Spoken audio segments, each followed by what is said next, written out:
نحمدہ ونصلی علی رسولہ الکریم، اما بعد فاعوذ باللہ من الشیطان الرجیم، بسم اللہ الرحمن الرحیم۔ لقد من اللہ علی المؤمنین اذ بعث فیہم رسولا، صدق اللہ العظیم۔ میں ہوں حافظ محمد عمر خان سواتی اور آپ مجھے FM 4K TV پر دیکھ رہے ہیں۔ محترم ناظرین، آج ہم گفتگو کریں گے وجہ تخلیق کائنات آقائے دو جہاں حضرت محمد مصطفیٰ صلی اللہ علیہ وسلم کی۔ اللہ فرماتے ہیں کہ لقد من اللہ علی المؤمنین اذ بعث فیہم رسولا، اللہ نے مومنین پر احسان فرمایا۔ کیا احسان فرمایا؟ کہ اللہ نے ان میں رسول بھیج دیا۔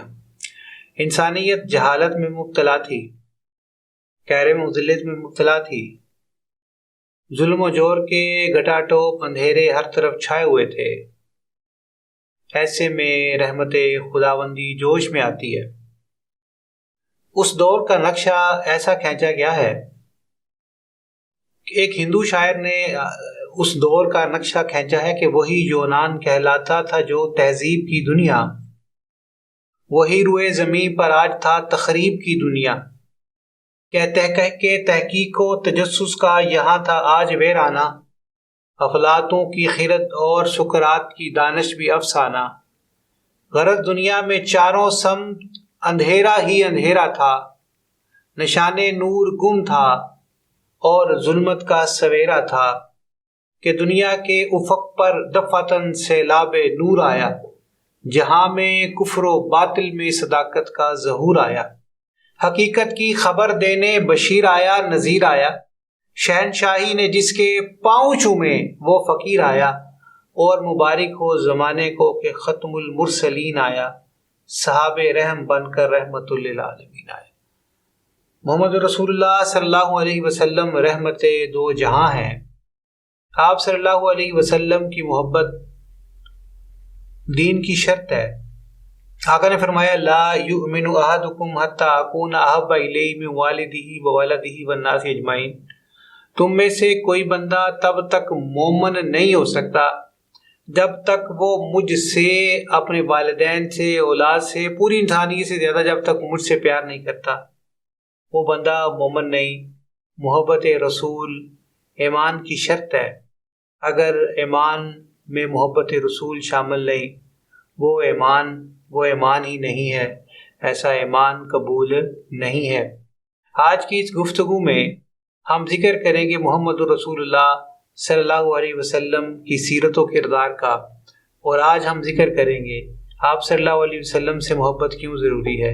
ہم کسی بھی شخصیت سے جب محبت کرتے ہیں کس وجہ سے کرتے ہیں، آئیں ذرا سائیکالوجیکلی اس کا جائزہ لیں کہ ہم ایسا کیوں کرتے ہیں۔ ہم دیکھتے ہیں کہ ہم کسی کا اکرام اس کی شخصیت کے کامل ہونے کی وجہ سے کرتے ہیں۔ کیا آپ سے زیادہ کوئی کامل شخصیت تھی؟ بلغ العلا بکمالہ کشف الدجی بجمالہ حسنت جمیع خصالہ صلوا علیہ وآلہ۔ ہم کسی سے محبت کرتے ہیں، اس وجہ سے بھی محبت کرتے ہیں کہ وہ مشکل وقت میں ہمارے کام آئے گی۔ تو محمد رسول اللہ صلی اللہ علیہ وسلم سے زیادہ کون سی شخصیت ہے جو ہمارے مشکل وقت میں کام آئے گی؟ قبر میں جب حساب کتاب ہوگا تو کون سی شخصیت ہے جو آ کے کھڑی ہوں گی؟ میں سنیا اوتھے اونے آنا جدے موڈے کملی کالی۔ تو آپ صلی اللہ علیہ وسلم کے بارے میں پوچھا جائے گا کہ آپ اس کے بارے میں جو ہے وہ آپ صلی اللہ علیہ وسلم کے بارے میں پوچھا جائے گا کہ آپ مجھے بتائیں کہ آپ ان کے بارے میں جو ہے نا وہ کیا جانتے ہیں۔ تو یہ سوال و جواب، اور حشر کے میدان میں جب سارے انبیاء جو ہیں وہ آدم سے لے کر عیسیٰ تک نفسی نفسی نفسی نفسی کر رہے ہوں گے، کون ہے جو ربی امتی ربی امتی ربی امتی کر رہا ہوگا؟ یہ میرے آقا محمد رسول اللہ صلی اللہ علیہ وسلم ہے۔ تو آپ سے زیادہ کون کام آنے والا ہے؟ اب آئیے آخر میں ہم کسی سے محبت پتہ کیوں کرتے ہیں؟ ہم محبت کرتے ہیں کسی کی ذاتی شخصیت کو، حسن کو دیکھ کر، مرعوب ہو کر ہم جو ہے نا وہ ان سے پیار کرتے ہیں۔ کوئی آپ جیسا بھی پیارا تھا۔ سیدہ عائشہ صدیقہ رضی اللہ تعالیٰ عنہ فرماتی ہیں کہ یوسف کو دیکھ کر ان عورتوں نے، مصر کی عورتوں نے انگلیاں کاٹی تھی۔ اگر وہ میرے محمد رسول اللہ صلی اللہ علیہ وسلم کو دیکھ لیتے تو وہ اپنی گردنیں کاٹ لیتے۔ وَأَحْسَنُ مِنْكَ لَمْ تَرَ قَطُّ عَيْنِي وَأَجْمَلُ مِنْكَ لَمْ تَلِدِ النِّسَاءُ خلقت مبرأ من کل عیب کأنک قد خلقت کما تشاء، ایسے کہ جیسے آپ کو اللہ نے اپنی مرضی سے جو ہے وہ بنایا ہے۔ جابر بن سمرہ کہتے ہیں کہ 14ویں رات کے چاند میں میں نے چمکتے ہوئے محمد الرسول اللہ صلی اللہ علیہ وسلم کے چہرے کو بار بار چاند کے ساتھ موازنہ کر کے دیکھا۔ مجھے لگا کہ محمد الرسول اللہ صلی اللہ علیہ وسلم کا چہرہ چاند سے کئی گنا زیادہ پیارا ہے، چاند بھی آپ کے حسن کی تاب جو ہے وہ نہیں لا سکتا، وہ بھی ان کے آگے کچھ نہیں ہے۔ اللہ نے آپ کو وسیم بنایا، اللہ نے آپ کو حسین بنایا، اللہ نے آپ کو قسیم بنایا، آپ جیسا کوئی نہیں تھا۔ پیارے آقا محمد الرسول اللہ صلی اللہ علیہ وسلم کی پیشانی مبارک جو ہے وہ کشادہ تھی، آپ کے ابرو مبارک باریک تھے، من غیر قرن، یہاں ملے ہوئے نہیں تھے، یہاں ایک رگ تھی، اگر کبھی غصہ میں ہوتے تو یہ تھوڑی سی جو ہے وہ نمایاں ہوتی۔ آپ صلی اللہ علیہ وسلم کی ناک اٹھی ہوئی تھی، ناک بالکل جو ہے وہ ناک، اور اس جہاں نور جو ہے وہ چمکتا تھا، اللہ نور یعلو، نور جو ہے وہ چمکتا تھا، جس کی وجہ سے یہ اور پیاری اور خوبصورت اور نورانی جو ہے وہ نظر آتی۔ آپ صلی اللہ علیہ وسلم کے جو رخسار مبارک ہیں یہ زیادہ باہر کو نکلے ہوئے یا اندر کو دھسے ہوئے نہیں تھے، بالکل ہموار تھے۔ آپ صلی اللہ علیہ وسلم کا رنگ مبارک نہ زیادہ سفید کے چونے کی طرح سفید اور نہ گندمی، بلکہ سفیدی لیے ہوئے تھا، اس میں ملاحت تھی، اس سفیدی میں ملاحت تھی۔ آپ صلی اللہ علیہ وسلم کی آنکھوں کے بارے میں جو الفاظ ہیں، اشکل، اکحل، انجل، ابیض، اور اس میں جو ہے وہ سرخ رنگ کے جو ہیں وہ ڈورے تھے۔ آپ کی جو پتلیاں ہیں وہ سیاہ تھیں، بڑی تھیں، سفید حصہ بالکل سفید تھا، اس میں جو ہے وہ سرخ ڈورے تھے، اور آنکھیں پیارے آقا محمد رسول اللہ صلی اللہ علیہ وسلم کی ایسی کہ جیسے ان میں جو ہے وہ سرما لگا ہوا ہو، حیا سے آنکھیں نیچی رہتی۔ قرآن کریم میں حیا ایک وصف ہے، کل المؤمنین یغضوا من ابصارہم، مومن اپنی نگاہوں کو جھکا کے رکھیں، وکل المؤمنات یغضضن من ابصارہن، مومنات بھی اپنی آنکھیں جھکا کے رکھیں۔ تو آپ صلی اللہ علیہ وسلم کی آنکھیں جھکی رہتی۔ انس کہتے ہیں کواری سے کواری لڑکی میں بھی اتنی شرم و حیا نہیں تھی جتنی محمد الرسول اللہ صلی اللہ علیہ وسلم میں شرم و حیا تھی۔ نیچے دیکھتے، جب کبھی بھی پیارے آقا محمد رسول اللہ آنکھیں اٹھاتے، پھر کسی مائی کے لال میں یہ جرت نہیں تھی آپ صلی اللہ علیہ وسلم کی آنکھوں میں آنکھیں ڈال کے دیکھ سکتا۔ دو شخصیات ایسی تھیں کہ جو آپ کو دیکھتی اور مسکراتی رہتی، ایک حضرت ابوبکر صدیق رضی اللہ تعالیٰ عنہ، ایک حضرت عمر فاروق رضی اللہ تعالیٰ عنہ۔ آپ صلی اللہ علیہ وسلم کے دندان مبارک سفید، مفلج الثنایا، یہ جو آپ کے سامنے کے جو دانت ہیں ان میں خلا تھا۔ عباس رضی اللہ تعالیٰ عنہ کہتے ہیں کہ جب آپ صلی اللہ علیہ وسلم مسکراتے تو دانتوں کے درمیان سے ایک نور جو ہے وہ نکلتا نظر آتا۔ آپ صلی اللہ علیہ وسلم کا چہرہ روشن تھا۔ معاشہ صدیقہ رضی اللہ تعالیٰ عنہ کام کر رہی تھیں، کام کرتے کرتے اندھیرا ہو گیا اور اندھیرے میں سوئی ان کے ہاتھ سے گر پڑی۔ اتنے میں محمد الرسول اللہ صلی اللہ علیہ وسلم تشریف لائے۔ آپ کے چہرے کی روشنی سے کمرہ روشن، اور اس روشنی میں سیدہ عائشہ صدیقہ رضی اللہ تعالیٰ عنہ نے وہ سوئی کو ڈھونڈ لیا، سوئی کو اٹھا لیا۔ اتنے روشن چہرے والے محمد الرسول اللہ صلی اللہ علیہ وسلم سے جب آپ کسی سے بات کرتے تو نرم بات کرتے، جب آپ بات کرتے تو نرم لہجے میں بات کرتے، کسی سے سلام لینا ہوتا تو ایسے پورے کا پورا وجود اس کی طرف کرتے، ایسے نہیں کہ یہاں بیٹھے ہیں تو ایسے بڑھا لیا۔ جب کوئی ہاتھ سے ہاتھ ملاتا تو آپ نہ صرف مسافہ کرتے، مسافہ کرنے کے بعد ایسے انگلیوں میں انگلیاں ڈال دیتے، یہ بھی ایک محبت کی علامت ہے، اور اس کو دباتے، اور جب تک ہاتھ ملانے والا خود نہ ہاتھ چھوڑتا محمد رسول اللہ صلی اللہ علیہ وسلم اسے ہاتھ نہیں چھڑایا کرتے تھے۔ ایسے امتیوں کے آپ صلی اللہ علیہ وسلم کے ہاتھ کے ساتھ ہاتھ لگ کر گناہ جڑتے رہتے، اور جس کو محمد رسول اللہ صلی اللہ علیہ وسلم کے ہاتھ لگ جائیں۔ حضرت انس کے بعد ایک صحابی آئے اور تولیہ انس نے اپنی باندی کو دیا کہ جا کے دھو لاؤ، وہ فوراً گئی اور فوراً ہی تولیہ لے کر آ گئی اور وہ دھلا ہوا تھا۔ وہ حیران ہوئے کہ اتنی جلدی یہ خشک کیسے ہو گیا، تو انس مسکرائے اور کہنے لگے کہ اس کو ایک دفعہ محمد الرسول اللہ صلی اللہ علیہ وسلم نے چھو لیا تھا. جب سے اس کو پیارے آقا نے چھوا ہے تب سے اس کو آگ نہیں جلاتی.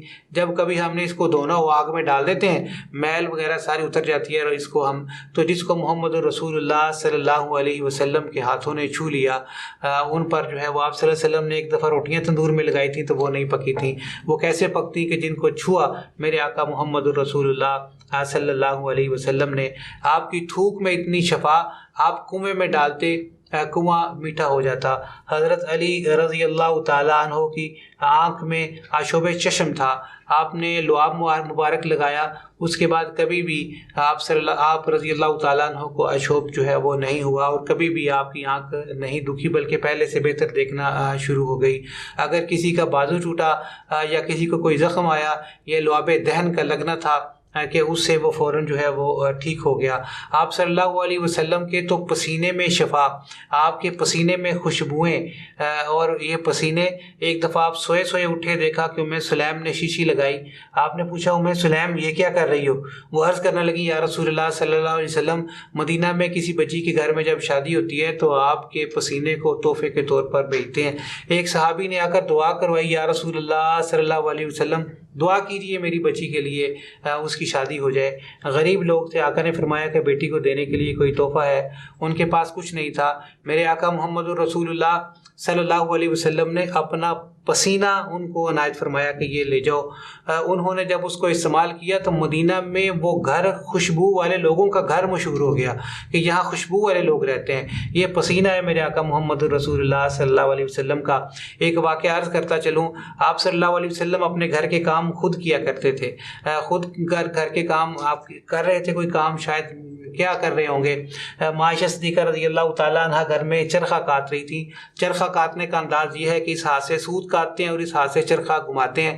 آپ صلی اللہ علیہ وسلم کام کرتے کرتے جب آپ کے ماتھے پر پسینہ آیا, اس پسینے کے قطرے جب چمکے پیشانی مصطفیٰ صلی اللہ علیہ وسلم پہ, تو اچانک سیدہ عائشہ کی نظر اچانک اوپر پڑی, نیچے کام کر رہی تھی, اچانک نظر پڑی اور پسینے کے قطرے میرے آقا محمد رسول اللہ صلی اللہ علیہ وسلم کے چہرے پہ دیکھے تو یہ والا ہاتھ ادھر ساکن اور یہ والا ہاتھ ادھر ساکن. جب وہ شور جو ہو رہا تھا کمرے میں, وہ شور کانوں میں نہ پڑا تو آقا دو عالم صلی اللہ علیہ وسلم نے اچانک اوپر دیکھا اور دیکھا کہ عائشہ صدیقہ رضی اللہ تعالیٰ عنہ ایسے مبہوت بیٹھی ہیں. تو آقا مسکرا کے پوچھتے ہیں عائشہ کیا بات ہے, کیا ہوا؟ تو انہوں نے جواب نہیں دیا. جواباً ایک شعر پڑھا تھا. وہ شعر یہ تھا کہ وَإِذَا نَظَرَتْ إِلَىٰ أَشَرَّتْ وَجْهَا برکتا کور کی لارج المتحللی, جب میں آپ کے ماتھے پر چمکتے پسینے کے قطروں کو دیکھتی ہوں جیسے آسمان کی بجلیاں اس میں چمک رہی ہیں. سبحان اللہ, کیوں نہ محبت کریں ہم ایسی شخصیت سے جن کا نام ہے محمد الرسول اللہ صلی اللہ علیہ وسلم. آئیے اب ہم خلاصے کی طرف بڑھتے ہیں. خلاصہ کیا ہے؟ خلاصہ یہ ہے کہ اسلام کی امارت کی بنیاد ہے بنی الاسلام علی خمس شہادتاً اللہ الہ الا اللہ وان محمد الرسول اللہ و اقام الصلاۃ و ایتاء الزکاۃ والحج البیت و صوم رمضان او کما قال علیہ الصلوۃ والسلام. آقا نے فرمایا تھا کہ اسلام کی بنیاد ہے کلمہ, نماز, روزہ, حج, زکوٰۃ. ہم نے اپنا سارا زور ان بنیادوں کو مضبوط کرنے پہ لگا دیا. اس بنیاد کے اوپر جو عمارت کھڑی ہونی ہے وہ اخلاق کی عمارت ہے. میرے آقا نے فرمایا تھا کہ انما بعثت لاتمم مکارم الاخلاق, مجھے مکارم اخلاق کی تکمیل کے لیے بھیجا گیا ہے. تو وہ جو چھت ہے اخلاق والی, وہ چھت جو ہے وہ ہم میں نہیں ہے. ہم اخلاق میں اتنے بلند درجے پر نہیں ہیں جتنا ہمیں ہونا چاہیے, جتنا محمد رسول اللہ صلی اللہ علیہ وسلم کے ایک امتی کو ہونا چاہیے. حضرت معزز ناظرین, ہمارے جو اخلاق ہیں وہ ہے انتقامانہ اخلاق. آج کل ہماری سوسائٹی میں, معاشرے میں یہی چل رہا ہے. ہم کہتے ہیں جی جو ہمارے ساتھ اچھا سلوک کرے گا ہم اس کے ساتھ اچھا سلوک کریں گے, جو ہماری طرف آئے گا ہم اس کی طرف جائیں گے, جو ہمارے کام کرے گا ہم اس کے کام کریں گے. محمد رسول اللہ صلی اللہ علیہ وسلم کے فرامین جو ہیں وہ ایسے نہیں ہیں. آپ صلی اللہ علیہ وسلم نے یہ نہیں فرمایا کہ آپ جو ہے وہ اس طرح کے جو ہیں وہ کام کریں. آپ تو فرماتے ہیں کہ جو تمہیں محروم کرتا ہے اس کو عطا کر, جو جس نے تم پر ظلم کیا اس کو معاف کر. تو یہ اخلاق ہیں محمد رسول اللہ صلی اللہ علیہ وسلم کے، جن کو ہم نے اپنانا ہے، اور نہ صرف اپنانا ہے بلکہ اس کو اپنا کر ہم نے اپنی زندگیوں میں لا کر اپنی زندگیوں کو بہتر کرنے کی کوشش کرنی ہے۔ آپ جیسے اخلاق والا کوئی تھا ہی نہیں۔ انس کہتے ہیں میں نے 10 سال خدمت کی محمد رسول اللہ صلی اللہ علیہ وسلم کی، 10 سالوں میں کبھی بھی محمد رسول اللہ صلی اللہ علیہ وسلم نے مجھے نہیں ڈانٹا۔ ہمیں بڑا پیار ہوتا ہے اپنے عزیزوں سے، اپنے قریبیوں سے۔ حمزہ رضی اللہ تعالیٰ عنہ تو آپ کے چچا کے بیٹے اور آپ کے دوست، بچپن کا یار ہی حمزہ تھا، تو ان کی میت پر دھاڑے مار مار کے بلک کے روئے ہیں محمد رسول اللہ صلی اللہ علیہ وسلم، لیکن حمزہ کے قاتل کو بھی معاف کر دیا پیارے آقا محمد رسول اللہ صلی اللہ علیہ وسلم نے۔ یہ نورانی اخلاق ہم نے اپنانے ہیں۔ آپ صلی اللہ علیہ وسلم کی سخاوت، آپ صلی اللہ علیہ وسلم کی بردباری، آپ صلی اللہ علیہ وسلم کا علم، آپ صلی اللہ علیہ وسلم کا معاف کرنا، آپ صلی اللہ علیہ وسلم کے معاملات، یہ جب تک ہماری زندگیوں میں نہیں آئیں گے ہماری زندگیاں جو ہیں وہ کامیاب نہیں ہیں۔ آپ صلی اللہ علیہ وسلم سخت دھوپ میں ایک دیوانی سی پگلی سی خاتون آئی اور آ کے کہتی ہے جی میری بات سنیں۔ آپ نے علیحدہ ہو کے دھوپ میں کھڑے ہو کے اس کی بات کرنا، آپ بات سننا شروع کر دی۔ وہ بات کرتی جا رہی ہے، کرتی جا رہی ہے، کرتی جا رہی ہے، آخر وہ خود تھک ہار کے چلی گئی۔ صحابہ کہتے ہیں یا رسول اللہ صلی اللہ علیہ وسلم کیا ضرورت تھی اس کی بات کو سننے کی، وہ تو دیوانی کملی سی ہے۔ آپ صلی اللہ علیہ وسلم نے فرمایا صحابہ پورے مدینہ میں اس کی بات کوئی نہیں سنتا، اگر میں نے بھی نہیں سنی تو پھر کس نے اس کی بات سننی ہے۔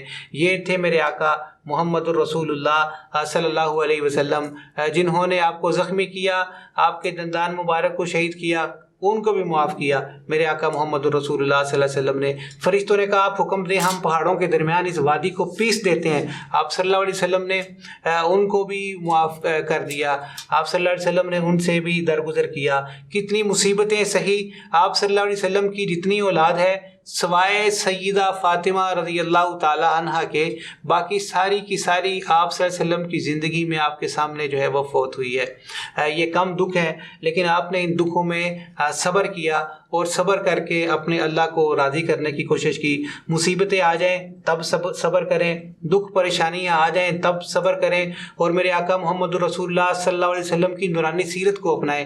آپ صلی اللہ علیہ وسلم رات کے وقت سیدہ عائشہ اچانک اٹھی تو دیکھا کہ آپ صلی اللہ علیہ وسلم اپنے پیٹ کو چارپائی کے ساتھ دبا رہے ہیں، ایسے دبا رہے ہیں، چارپائی کے ساتھ اوپر دبا رہے ہیں۔ تو اچانک سیدہ کی آنکھ کھلتی ہے تو پوچھتی ہیں کہ کیا ہوا آپ صلی اللہ علیہ وسلم کو، تو آپ نے فرمایا کہ عائشہ مجھے بھوک لگی ہے۔ تو دبا کے آپ اپنی بھوک کو ختم کرنے کی کوشش کر رہے تھے۔ ایک صحابی نے آ کے اپنی طرف سے دکھانے کی کوشش کی کہ یا رسول اللہ صلی اللہ علیہ وسلم یہ دیکھیے میرا پیٹ، میں نے پتھر باندھا ہوا ہے۔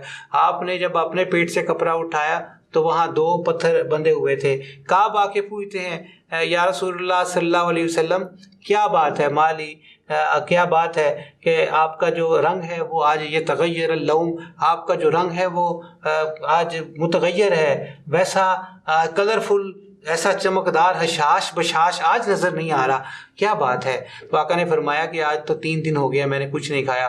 عبداللہ بن عمر رضی اللہ تعالیٰ عنہ کے ساتھ آپ باہر گئے، گری ہوئی کھجوریں آپ صلی اللہ علیہ وسلم نے اٹھائی ہیں اور ان کو جھاڑا ہے، اور عبداللہ سے پوچھا ہے کھانا ہے؟ تو انہوں نے کہا جی نہیں مجھے تو بھوک نہیں ہے۔ تو آپ صلی اللہ علیہ وسلم نے فرمایا ھذہ الصبح الرابعۃ ما ذقت شیئا، آج 4تھی صبح ہے میں نے کچھ نہیں کھایا۔ ان ساری باتوں کا کرنے کا مقصد یہ نہیں ہے کہ پیارے آقا محمد رسول اللہ صلی اللہ علیہ وسلم نعوذ باللہ معاذ اللہ کہ آپ غریب تھے، نہیں ایسا نہیں تھا، آپ سے زیادہ تو سخی کوئی تھا ہی نہیں۔ ایک صحابی نے مانگا تو 2 پہاڑوں کے درمیان جتنی بکریاں تھیں آپ نے اس کو دے دیں۔ غزوہ حنین میں ابو سفیان کو، صفوان کو اور 2 اور صحابیوں کو 100 اونٹ آپ نے دے دیے، 100 اونٹ۔ اگر 2 لاکھ اب ایک ہو تو ایک بندے کو 2 کروڑ کم از کم روپیہ بنتا ہے۔ تو آپ صلی اللہ علیہ وسلم تو ایسے لوٹاتے تھے۔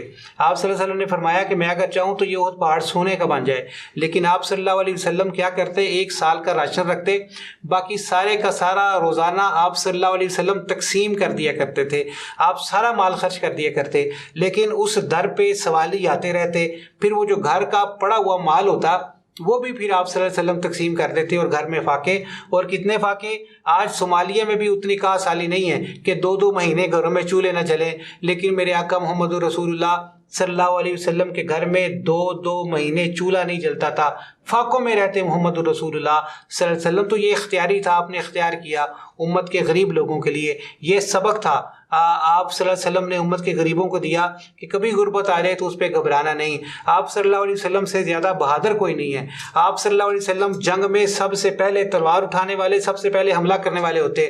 حضرت علی رضی اللہ تعالیٰ عنہ اتفاق سے امت کے سب سے زیادہ بہادر اور شجاع مرد ہیں. علی کہتے ہیں کہ جب جنگ میں ہم نے پناہ لینی ہوتی، ہم محمد رسول اللہ صلی اللہ علیہ وسلم کے پیچھے آ جاتے. ہم آپ کے پیچھے ہو جاتے تو ہمیں لگتا کہ ہم حفاظت میں ہیں. سب سے پہلے جو دشمن پر حملہ کرتے وہ محمد رسول اللہ صلی اللہ علیہ وسلم تھے. اور علی کہتے ہیں کہ جب ڈھونڈنا ہوتا کہ پیارے آقا جنگ کے میدان میں کدھر ہیں، تو جہاں سب سے زیادہ گمسان کا رن ہوتا، جہاں سب سے زیادہ رش ہوتا، وہاں محمد رسول اللہ صلی اللہ علیہ وسلم نظر آتے. ایک دن شور اٹھا مدینہ میں، لوگ ڈر کے اٹھ گئے شاید کسی نے حملہ کر دیا. لوگ اٹھ کے جب باہر آئے تو دیکھا کہ دور سے ایک نوجوان گھوڑے پر سوار آ رہا ہے. قریب آ کے دیکھا تو محمد رسول اللہ صلی اللہ علیہ وسلم صرف تہبت باندھا ہوا ہے، گلے میں تلوار لٹکائی ہوئی ہے، گھوڑے پر بغیر زین کے بیٹھے ہیں، گھوڑا دوڑاتے آ رہے ہیں اور آ کے لوگوں کو کہہ رہے ہیں گھبرانے کی کوئی بات نہیں، میں دیکھ کے آیا ہوں، وہاں کوئی بات نہیں. یہ کردار ہے، یہ کریکٹر ہے محمد رسول اللہ صلی اللہ علیہ وسلم کا. اور مجھے کہنے دیجئے یہ مسنگ ہے میری زندگی میں، آپ کی زندگی میں. جب تک ہم نے اس کو اپنانا نہیں، اپنی زندگیوں میں اس کو لانا نہیں، ہم ترقی کو نہیں پہنچ سکتے. اللہ نے فرمایا تھا لقد من اللہ علی المؤمنین اذ بعث فیہم، کتنا بڑا احسان کیا میں نے مومنین پہ. کیا احسان کیا کہ اذ بعث فیہم رسولا، میں نے ان میں جو ہے وہ رسول بھیجا ہے. اس کا حق ادا کیجیے، آپ صلی اللہ علیہ وسلم کی قدر کیجیے. کیسے قدر کریں گے؟ ہم آپ صلی اللہ علیہ وسلم کی سیرت کو اپنائیں. نگاہ عشق و مستی میں وہی اول، وہی آخر، وہی قرآن، وہی فرقان، وہی یاسین، وہی طٰہٰ. بہت شکریہ. السلام علیکم ورحمۃ اللہ وبرکاتہ.